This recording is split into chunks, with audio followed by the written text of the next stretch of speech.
Next up, thank you. It's time for a keynote about the power dynamics in the media ecosystem. How big tech companies are changing the game in how news is made and shared thanks to AI. Big tech is gaining unprecedented control over the news industry from distribution to production, and it leads to growing dependence of news organizations on these platforms, potentially compromising their autonomy and reshaping public discourse.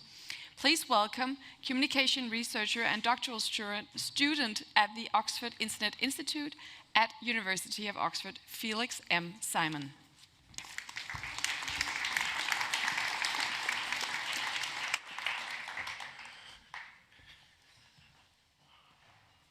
All right. Oh boy, this is going to be a hard one to follow up after Natalie and Agnes, but I'll do my best. Yeah, thanks so much for having me. Basically, what I would try to do is sort of unpack my kind of big picture thinking on this topic. I want to give you one disclaimer, though, so let me start with something a bit unusual. Usually, keynotes are about giving answers, kind of grand vision of where this all will be going. And let me get something out of the way right from the beginning. I don't have clear answers either. This might sound disappointing, but experts are notoriously bad at forecasting the future, and there's no reason to believe that I am any different from them. But what I think I can do, hopefully, is sketch out some ideas where things might be going, and raise a few questions that hopefully will help you think about this in ways that are useful to you. So that's the first point. The second thing I would like to get on the record is that I'm not a Luddite. When I throw shade at technological developments, it is not because I have decided that skeptic is the position that gives me most clout, but because historical precedent in my reading of the evidence compels me to do so. And finally, I also don't see it as my job to go batting for the news industry, even though I used to be a journalist, I work in journalism research, or any side really. My job is to analyze and not necessarily to pass judgment. Now, with that out of the way, what am I actually going to bore you with over the next 20 minutes? Well, I'd start with a short definition of what I mean by control. I will then move on to who currently holds control in the media environment, or the public arena, as I like to call it. In a third step, I'd throw AI into the mix, looking at what the technology and its application changes, and where control comes from in future where AI looms large. And finally, I will close by what I think is going to happen, my assumption, not a prediction, before pointing out ways how control can potentially be redistributed, and what we don't know yet but should know, and which questions you might want to ask yourself in your work. So, who holds control now? And I've skipped, unfortunately, 2 slides there. So before we get into the nitty-gritty, what I understand control to be in this context requires some further explanation. And I won't bore you with the academic details of this, but in a nutshell, control to me is the ability of an agent to affect actions, enter ordering, shaping, or limiting another agent's capability to act, and defining the framework of their possible actions. This agent can be a single individual, could be me, could be a company, could be a state. That doesn't really matter for the definition. And I generally prefer control as a term to power, as it's less connected to the political sphere in its meaning and more precise in describing what actually happens. So having defined this of course begs the question, control over what? Which brings us to the media ecosystem. The way I like to think about this is in the context of the media ecosystem is that control here denotes the ability first to shape structural conditions of the public arena, so the common mediated space in which agendas are set and matters of public affairs are discussed, debated, or to put it differently, it's about questions of who gets to see what, who gets heard, who gets to organize information. And this control is in the service of economic aims, who gets to benefit, and connected to political aims, which are often about shaping regulation to entrench and extend one's control and own position. And this space is contested. To most people of the room, this is actually not a big surprise, I think, because you had a front row seat to this transformation in the last couple of years. In the past, publishers were the main gatekeepers to the media environment in the public arena. They had control over what would get seen. They could set agendas. They benefited from this economically by turning attention into money, mainly via advertising. And they used their position to show political support, but also crucially, keeping tabs on political power. And the rise of digital media changed that situation. Large technology companies accrued more control by providing media infrastructures and spaces which people could consume, produce, and share information. And at the point where we're now, they now largely control the channels of this distribution. And while publishers still remain important gatekeepers, their control has weakened in comparison, and so has their economic position. I don't think this is news to anyone in this room.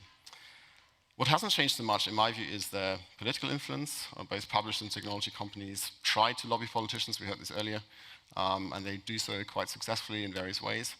And they do this to basically sort of defend and extend their turf, not always in the public interest, despite claims to the contrary actually from both sides. But what about the future? Who will hold control going forward? And to answer this, we first have to look at the factors that give you greater or lesser control in the media ecosystem. We already know that control over digital media infrastructures matters, but in the future, this is not everything. There are other parts of what I grouped here sort of loosely as technology. It's sort of general infrastructure, it's data, it's AI models, programming environments, and standards, as well as control over their access and conditions of use.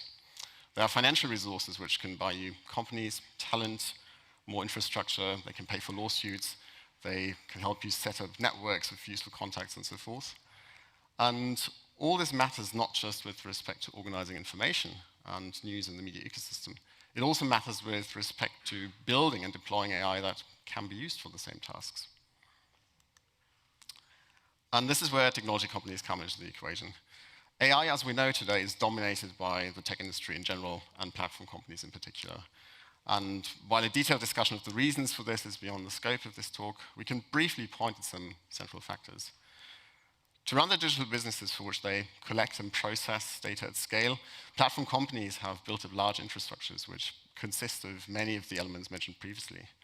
These include physical components such as server and computing facilities, digital components, operating systems, for instance, humans in the form of skilled labor, and organizational structures which help to maintain and develop these infrastructures further.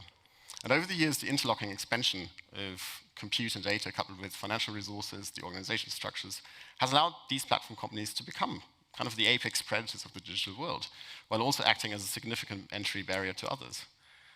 All this has given them a first mover advantage in AI, a technology which they have long seen as complementing core businesses, and because it offers further cost and revenue economies of scale, scope, and learning. And all this now gives them a leading edge in the ongoing research and application, what we have come to call generative AI. Call it a path dependency on steroids, really. And this extends to even sort of the startup companies in the space of generative AI, such as OpenAI, Anthropic, Hugging Face, who are in many ways dependent on these hyperscalers, or as Melissa Heckler has once called them, the landlords, in various ways, especially around computing infrastructure. Now, let's add news organizations into the mix. Let's bring sort of you guys in. And as we already learned yesterday, publishers use AI systems and AI infrastructure in both production and distribution, and a large part of this comes from large technology companies. The reasons for this are plenty: the high cost of developing AI yourselves, constraints in terms of resources around data, expertise, labor, computing power, in comparison to platform companies, structural advantages in the same areas. And this sort of often bleeds into a strong sense of fatalism about the situation of the sort of, we are in a pickle already, there's no way out, so why put up a fight? We can play around with this in a useful way. But of course, there's also the view that using platform companies' AI services is effectively a smart business decision. And we've seen that. It is cheaper, it is more efficient, it brings you beautiful things, it can do wondrous things. And again, I'm not saying that the use of these offerings doesn't bring any benefits, but their use also sort of slowly extends the direct and indirect control of the technology sector over the structural conditions of journalism in both distribution and production, as I first argued a couple of years ago. And there are plenty of risks involved. We have the loss of journalistic autonomy and the risk of de-skilling as more tasks are handed over to sometimes inscrutable automated systems, the risk of the quality or to the quality of the output, privacy and security concerns, the question of these systems working as well as advertised, the risk of vendor lock-in and being at the whims of companies who hold all the cards, the value added to these companies as these systems either learn from your data, especially where the data is sold or provided directly, or learn from experience with the data, so where you don't hand over that data directly, but where these companies still get some exposure of how you work with it, and therefore can train their systems better. The list is long, goes on, but these are some of the problems involved in this. So before I give you my sort of big assumption about where this is going, and how all these factors interlink, let's briefly recap what we know about what AI already changes the news and the media ecosystem. We know from existing research and from today's and yesterday's talks that AI is not one but many things, but it is moving into news organizations and slowly changing practices. Some of the gains from AI are not always clear. Many will not be immediate. They require time, costs, and organizational changes. They will also not apply for every context, but they do exist in some. And in many ways, as I've argued, for instance, in a recent report for the Tau Center, we seem to see sort of a retooling of the news. Publishers still pursue the same goals and have the same needs as they did before. What changes through AI is the way these needs are pursued. And I think it can also be safely said that AI is not going to be a panacea for some of the deep-seated problems in journalism. It can potentially help addressing some of them, but only if it's used to the end. So things like political pressure, this general sort of economic pressures, that is not going to go away just because you use AI or because AI exists. You might help with the technology, but it's not going to disappear.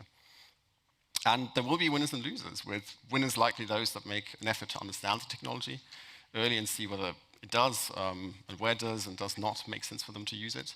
And losers, quote unquote, on the other hand, those companies who cannot do the same, either because they are not in a position to do so, because they don't want to, but also potentially the news industry at large as the dependency on tech companies increases.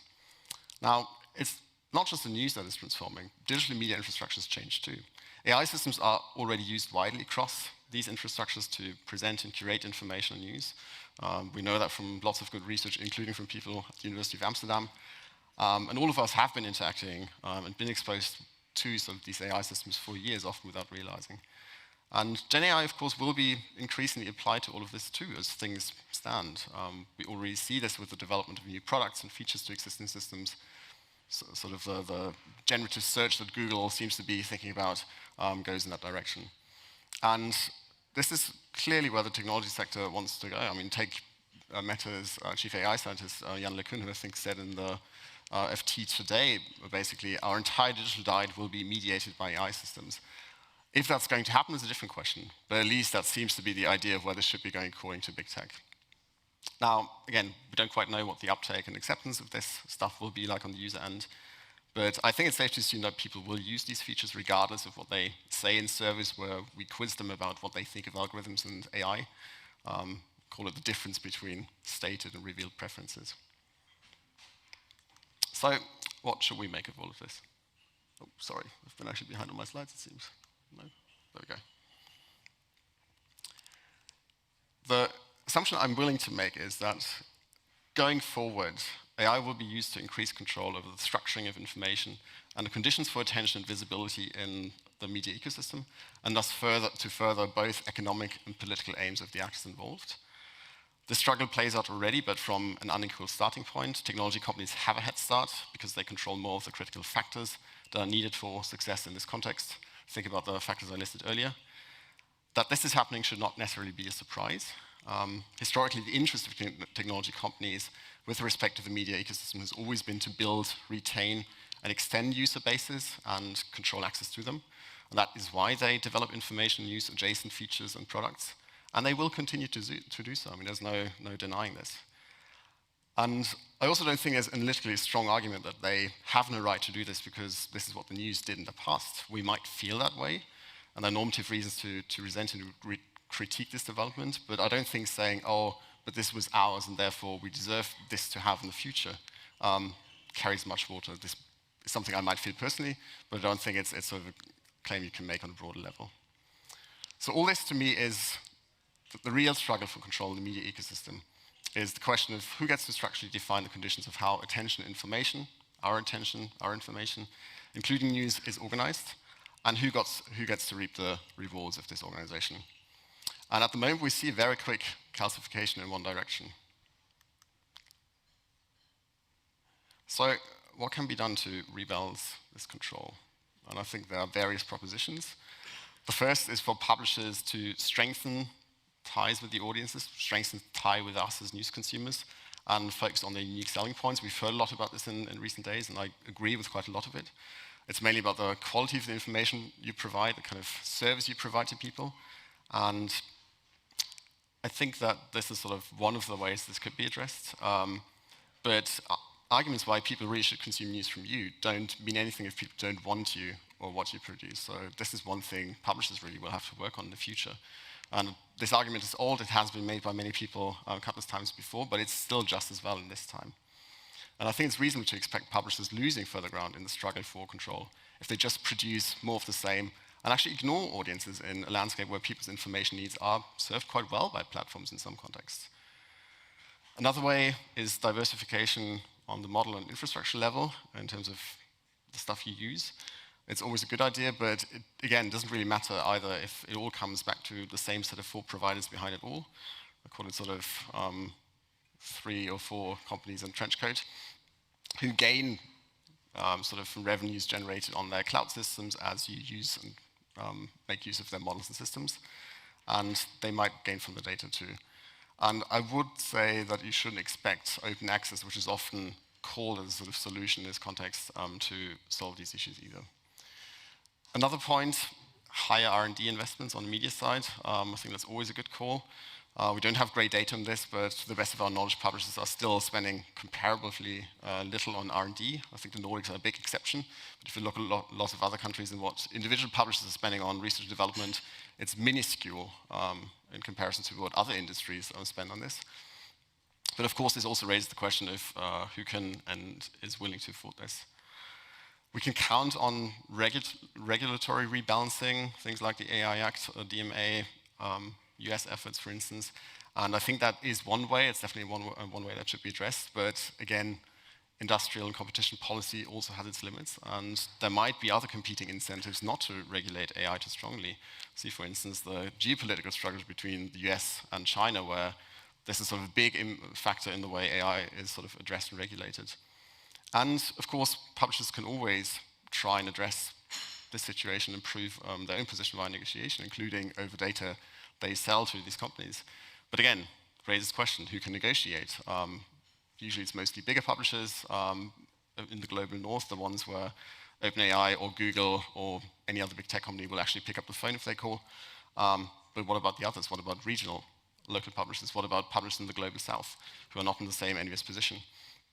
And of course, there's this entire set of collective action problems into which I can't go here.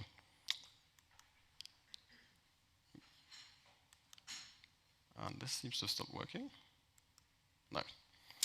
Now, we always have to bear in mind that there is lots of things we don't know yet, which are going to be crucial for the shifts of control in the media ecosystem. Many of the things I've described are still in flux and bound to change. And I think we stand well to try and better understand these, both as publishers, both as people working in tech, but also as academics. That starts with news organizations.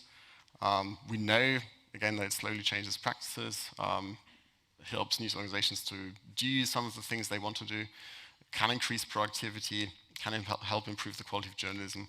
But we know less about organization changes, how the technology can be used responsibly, and how it changes publishers' relationship with the providers of this technology. This is something where we still need more work. With audiences too, there are known and unknowns. We know that people are increasingly aware of this technology and that it shapes the news they get to see. They also increasingly use chatbots and other forms of Gen AI.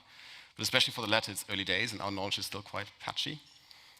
We know little about how people use this technology for news as well as the products built with it, how they trust news produced with it and organizations who use AI, and how AI's news used in the context of information shapes beliefs and behaviors. And finally, again, our digital infrastructures on which we consume and contribute to news and information are shaped by AI, we know that. We also know that the companies who already wield control over these are also the front runners in the development and use of AI. But we know much less about the specifics of this AI use and how the decisions of these companies will change the way we interact with news and information online. We know little about the accuracy and limitations of the AI systems, and we have big gaps in our knowledge around sort of how their decisions will change the power dynamics in our information environment, often because they don't tell us until after the fact. So getting answers to all of these questions will matter greatly in better understanding how the struggle for control will play out and what can and should be done to steer it in a better direction. So what was the point of all of this? Why did I give you this long, winding talk on stuff that might seem rather dry and boring? Well, let me put it this way. You might not be interested in the political economy of AI, but the political economy of AI is very much interested in you and what you do as publishers. And pretending that this all isn't there isn't really going to help anyone. Now, what can you do with that information?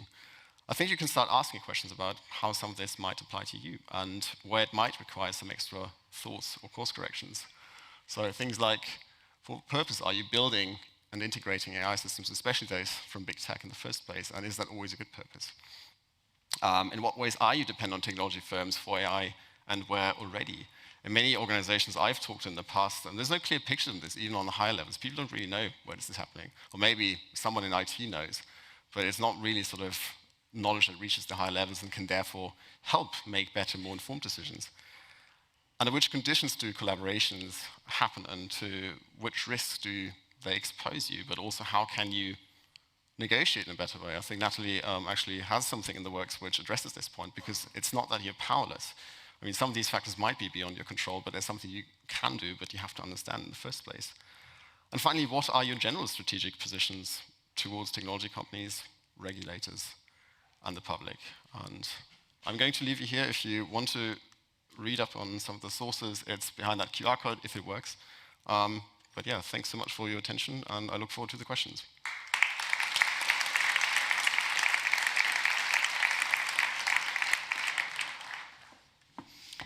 Thank you so much, Felix.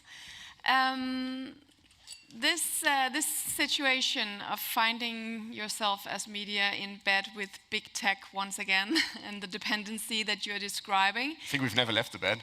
What? You've never left the bed. No, never left it. You can say that because it's very familiar in terms of how social media and the relationship has been with these platforms for a long time. But while I'm just saying, since we haven't changed this, since we're doing it again, since we're still doing it, isn't it because it feels impossible to not do? You say there's a way out. Show me. You're getting out the good questions. I mean, who am I to give you the one way out? I don't think there's a single way out. And also, in many ways, it doesn't just all depend on news organizations and publishers. I mean, regulators have to play their part to do something. Academics have to play their part and do something. Technology companies have to do something. In many ways, I think a big problem is sort of, and we've seen that with the transition to social media, we've seen that with other technological developments in the past which were quite transformative. We sort of rush headlong into them because they seem to promise good things, and technology can arguably do good things. But we often do that without thinking. We often do that without thinking about the strategic use of these technologies for what we want to achieve in the first place. And it's very tempting to do that. It's very easy to get excited about this stuff. I got excited about AI when it sort of first dropped properly in public, even though I'd been researching this stuff since 2019. But resisting that urge as much as possible and trying to get a sort of good overview. I think it's not the way out, but it's one approach. And then sort of following some of the other things I've suggested and some of the things I haven't even mentioned, but which were suggested by other people in the past and in current work, I think that's necessary, sort of adopting a multi-pronged approach to a problem that is going to affect you in big and small ways. You're kind of pointing to a dilemma I always feel as a tech journalist. It's like, so these big tech companies, you don't want to become dependent on them. You're not really agreeing with their business models and so, but you have to try them, right? I have to try it because I have to communicate it to the rest of the people. So should journalists really be more wary of going along with this AI hype and maybe waiting, as you say, actually? I mean, let's differentiate between, I think, journalists and news workers. I think journalists is one group, but they don't call the shots when it comes to strategic decisions about where a company stands on these technologies. I think it's many factors in many ways. I think if we just talk about journalists, more nuance in the coverage, for instance, helps. Because in many ways, part of the reason why people in high positions, both in news but also other industries, are so excited about AI and sort of rush into it and want to adopt it is because the coverage has been so breathless and exaggerated. There has really been some very poor journalism. Often that doesn't actually come from tech journalists, it comes from business desks, it comes from people who probably don't understand the technology as well, which paints this broad society-wide earth-shattering development, which it might be in some ways, But that doesn't necessarily help you to get sort of a level head about it and then make good decisions based on that. I think that's the one thing we have to remember. The second thing is sort of, again, on the sort of level of people who are not working in direct news reporting, but in other ways, is look to the past, like look to the mistakes you've made in the past. Also look to the things you've done right in the past. And in many ways, we've been here before. We have some precedent with the transition to a digital media environment and social media. And I think one can learn from that. But if the pressure is up, if everyone thinks like, oh, we have to be quicker than the competitor, it's quite easy to slip into a position where you're like, oh, let's just go with this and let's not worry about the consequences. And what are the good lessons? I'm curious to know. Because Sorry? So what were the good lessons that we had from kind of digital transformation where we made good decisions in this? I think in many ways the idea that you can negotiate with these platforms is a learning already, that you don't have to take everything they say at face value. I think also the realization that these companies have their own vested interest, and they are, in some cases, unfortunately must say, prone to lying. I mean, so are publishers. I come from a country where we have lots of news organizations who can be sometimes quite problematic, but not to take everything big tech says what they will do sort of at face value. I think that's one thing we can learn big time from the past. And if you take the current situation, it kind of applies again. If we look at all the PR exercises some of these companies do about remunerating publishers or sort of helping the industry, paying content creators, what have not, that kind of flies in the face of, take just recent reporting by the New York Times, where they detailed how companies like OpenAI, Meta, and Google just basically try to gobble as much data up as possible without worrying about anything in terms of lawsuits, because we were like, well, if we dominate the market, if we get there quick enough, we can worry about the lawsuits later, we can pay for them, that's not a problem. And I think that's one point. We know this from the past, so don't take everything they say at face value just because they come out with the beautiful gifts. So it's the move fast and break things very much going on right now. Yeah. Yeah. Do we have any questions for Felix from the audience? Pointing. Oh, sorry, you're not in the light, David. David Caswell, can anyone throw the box? Can you help me? Thank you. Now come the hard questions.